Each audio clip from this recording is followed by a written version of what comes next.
Pour ce deuxième jour en Albanie, nous avons pour objectif de rejoindre la ville de Tès, qui est perchée là-haut dans les montagnes, mais avant ça, un gros kiff nous attend. Une plage de 8 km quasi déserte s'offre à nous. Pour nous qui n'avions jamais mis une roue dans le sable en moto, nous sommes pris d'un mélange d'adrénaline, de peur, d'excitation et d'angoisse.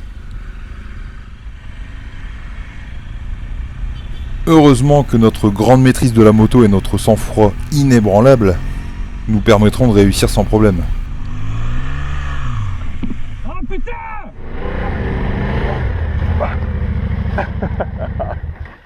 Ça merde.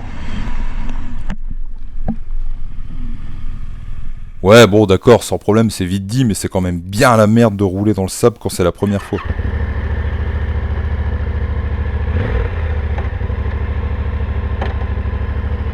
Une chose qu'on a appris et que tu dois savoir, c'est qu'il faut éviter au maximum les traces de roues dans le sable, parce que ça te balance la moto dans tous les sens, et vu le poids des machines et des bagages, je peux t'assurer que c'est pas facile à tenir.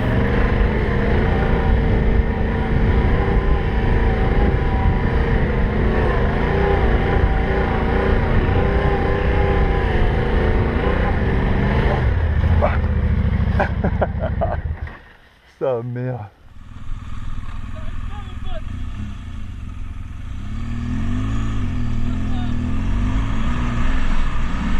Non mais regarde-moi ce merdier, il y a des traces partout.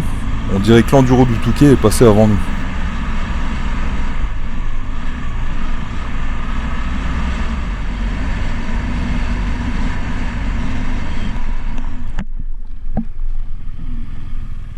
Bon allez, j'arrête de nous trouver des excuses parce que t'auras bien compris que la première des raisons, c'est surtout parce qu'on est des débutants dans le sable, et rouler dans le sable, ça s'apprend.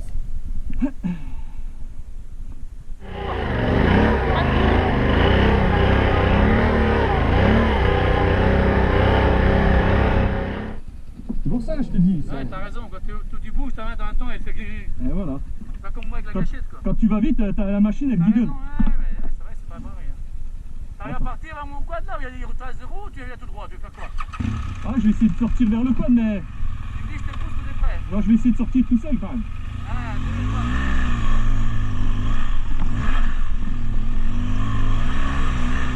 Après plusieurs essais et après avoir essuyé plusieurs gamelles, je commençais même à me demander si c'était une bonne idée de vouloir se frotter au désert africain.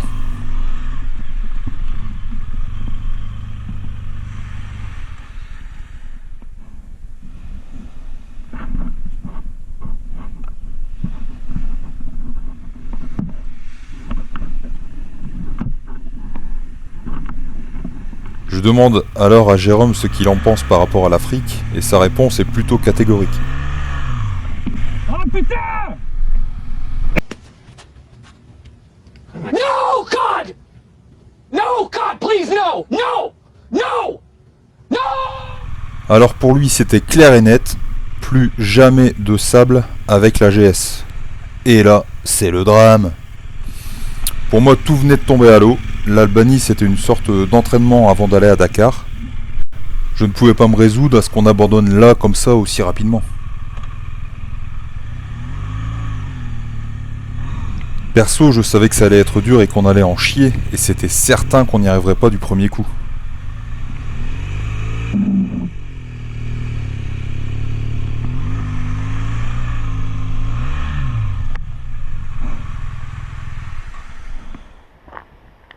Ça se passe bien mon copain?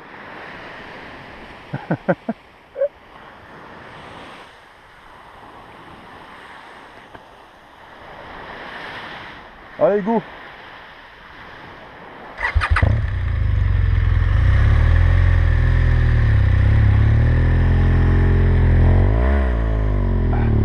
Hop. Allez, mets-toi bien sur le dur à gauche.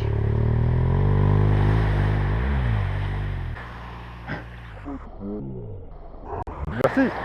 Après avoir reçu un petit pouce bleu de la part des baigneurs locaux, je partirai avec Roland et Prang, dont je te parlerai plus tard, pour aller faire une reconnaissance plus loin de la plage qui, paraît-il, est beaucoup plus roulante.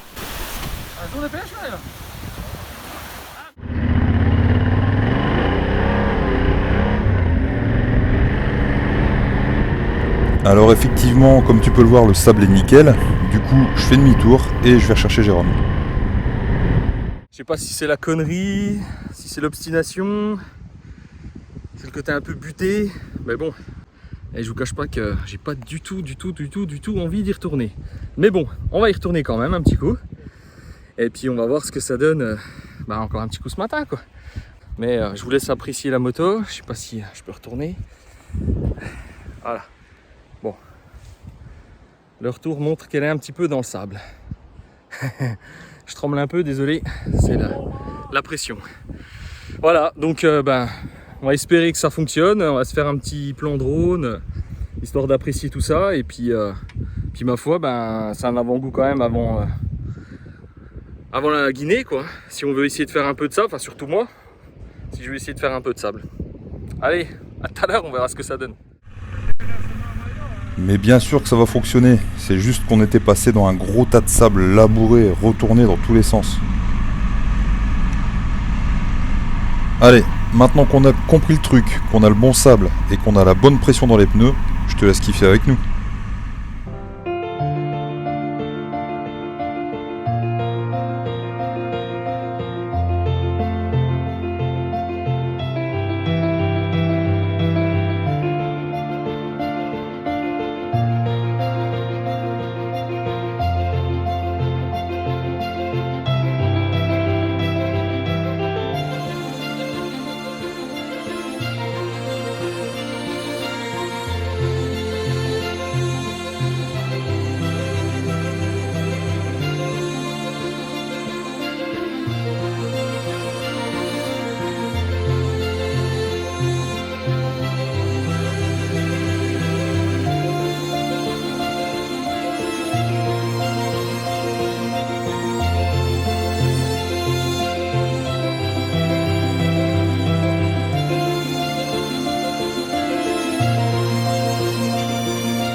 Bon, je pense que t'as compris, je ne vais pas te passer les 8 km de plage, mais qu'est-ce qu'on a kiffé grave!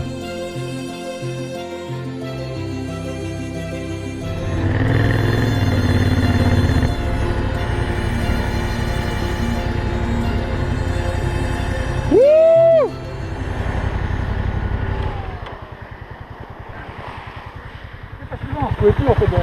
Et troisième. Non, je pète le bordel là, je suis en 4x4 tout le temps, donc accélérez fort. Ouais, vous avez bien fait de me pousser. Ah bah oui. Putain, et là, il me fait penser, tu sais, un premier de la classe, t'as révisé? Oh non, pas trop, machin, tout ça, là, j'ai jamais réussi à le rattraper. Là, troisième, putain. Ah, moi je manque de puissance quand même dans le sable. Ah ouais. Putain, troisième. Tu le sens en fait quand elle s'enterre, hein, putain, ouais. C'est chaud. Hein. Alors, c'était pas le kiff total cette plage? Maintenant, direction la montagne. Une petite route sinueuse nous amènera à un col à plus de 1700 mètres et nous fera passer de 33 à 13 degrés.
Bonheur, ils viennent de tête. Hein Ils viennent de Tess. Ah ouais, Il faut une bonheur. D'accord. Donc il est 6h moins 10. C'est des codes français. Faut pas tarder quoi. Ouais. Bon, c'est clair qu'on va essayer de pas trop tarder. On vient de croiser ce groupe d'Allemands qui viennent de là où on veut aller. Ils nous ont dit aussi que le col venait tout juste d'être ouvert dans la journée, car ils ont essayé de le prendre le matin même et la piste était encore fermée à cause de la neige.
C'est bon, hein. Oh ouais.